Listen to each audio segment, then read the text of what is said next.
पूछना चाहती हूँ शॉर्टकट पॉलिटिक्स। अब शॉर्टकट पॉलिटिक्स और पार्थो दादा और अर्पिता जी के घर से जो निकली हुई नोटों के बंडल हैं, शॉर्टकट पॉलिटिक्स का तो इससे ज़्यादा हमने कहीं नुमाइश देखी ही नहीं है। मैं पूछना चाहती हूँ कि शॉर्टकट क्यों है भाई इतना? आपकी सरकारें 2 बार जीत चुकी हैं, तो लोगों के काम कर दीजिए। आप यही तो कहते हैं ना कि मोदी जी ने प्रॉमिस किया था कि इतनी नौकरियां होंगी, दी नहीं। आप तो एसएससी की नौकरियों में भी रिश्वत लेने का काम, ऐसा आरोप लगाया है ईडी ने, और ऐसे आरोप में पार्थो चैटर्जी आपके तृणमूल कांग्रेस के मंत्री घिरे हुए हैं, लिप्त हैं, और वो नोटों के बंडल की जो तस्वीरें हैं वो शायद ही इस देश में कोई भी भूलेगा। 57 करोड़ कैश में। मैं पूछना चाहती हूं कि ये शॉर्टकट की राजनीति की बात समझ आती है लोगों को? क्या राजनीतिक दलों को समझ में आती है? नाविका जी, पहले तो हमारी सरकार 2 बार नहीं जीती है, तीसरी बार जीती है।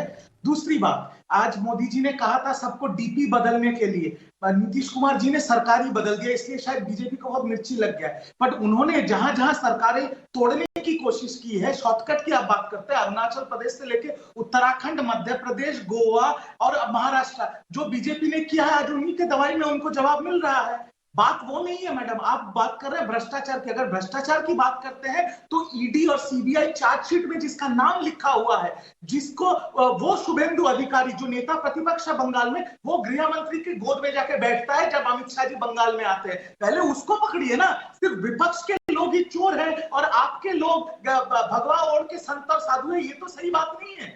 दूसरी बात, आप कहते हैं सबका साथ सबका विकास, और आप बात करते हैं लोगों के लिए बहुत काम किया है। तो हमारे सांसद जवाहर सरकार साहब ने पार्लियामेंट में आरटीआई डाला था, 100 दिन के काम का पैसा जो गरीबों का हक का पैसा है, सारे प्रदेश को पैसा मिला है, पश्चिम बंगाल को शून्य मिला है। मैं नहीं कहता, सरकारी दस्तावेज कहते हैं। 1 रुपया नहीं दिया मोदी सरकार ने, तो गरीब का हक मार रहा है मोदी सरकार। ये एक सांप्रदायिक भ्रष्ट अच्छा, तो वो जो नोटों के बंडल थे उसमें गरीब का हक नहीं जा रहा था, लेकिन मोदी जी ले रहे हैं गरीब का हक। नोटों के बंडल तो देख लीजिए रिजू जी, नोटों के बंडल तो देख लीजिए।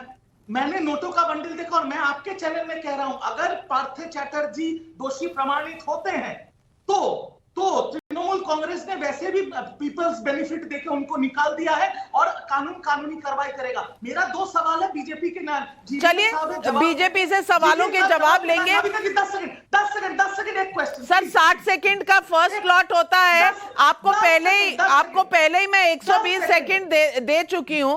10 सेकंड बस, और 10 सेकंड दे। आप काली शर्ट में आए और मेरा सवाल काली शर्ट पर होने वाला है, तो चलिए काली शर्ट वालों को 10 सेकंड। अभी जैसा माहौल चल रहा है ये भी बंद करना पड़ेगा पहनना। वैसे जीवीएल साहब से मेरा एक ही सवाल है कि अगर सारे भ्रष्ट विपक्ष में, तो अमित शाह जी के सुपुत्र का 6,500 गुना कंपनी बढ़ गया है, 16,000 करोड़ का कंपनी हो गया 5,000 से।